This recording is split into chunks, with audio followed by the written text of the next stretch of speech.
सभिनी खे पंहिंजे दिलि जे गहराइनि सां सलाम पेश थो कयां। मुंहिंजा साईं, मूंखे ॾाढी ख़ुशी थी आहे हिकिड़ा माण्हू रिटायर थी जेके मोहबत मूं उन्हनि दोस्तनि में ॾिठी आहे। इहो छा आहे? इहो मुंहिंजो पंहिंजो समर आहे। मूं जेकॾहिं अॼु इहा क्लियर दोस्तनि खे वाज़े कंदो हलां त मुंहिंजो इश्क, मुंहिंजी मोहबत, मुंहिंजो प्यार, मुंहिंजी ज़िंदगी मुंहिंजो हुन सां पेचियल सां उहो इश्क रहियो आहे, तंज़ीम सां इश्क रहियो आहे। मूं हुन सां मोहबत कई आहे, मूं हुन सां प्यार सां मुंहिंजी तंज़ीम हुई, मुंहिंजी पेचियल हुई, मूं सॼी ज़िंदगी हुनखे ॾिनी आहे, ऐं हुनखे ॾींदो रहंदुसि।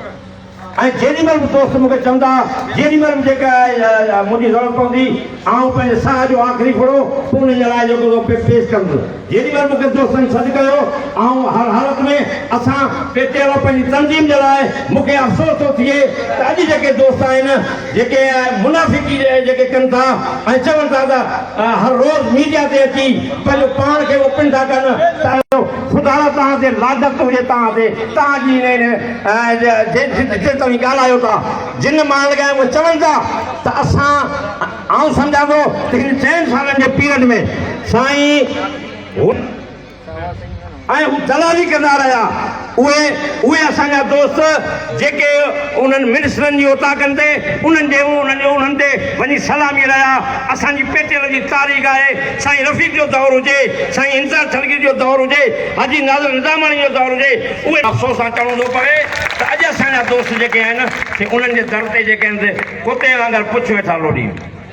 पर मूंखे यकीन आहे त ही सिंध जा जेके सूर्य आहिनि, ही जेके सिंध जा सूर्य आहिनि, इंशाअल्लाह उहो पेटियल खे उहो साॻिए मैदान ते आणींदा, ऐं इंशाअल्लाह असां उहो दौरु ॾिसंदासीं त उहा साॻिया जेके आहिनि उहे माण्हू जेके ईंदा। मूंखे यकीन आहे तव्हां दोस्तनि जो प्यार, तव्हां दोस्तनि जो कुर्ब, तव्हांजी मोहबत, आउं रिटायर थी चुको आहियां, मूंखे ॾाढी ख़ुशी आहे तव्हांजी मोहबत ॾिसी। सच पुछो त आउं जहिड़ो हाज़िर सरस आहियां।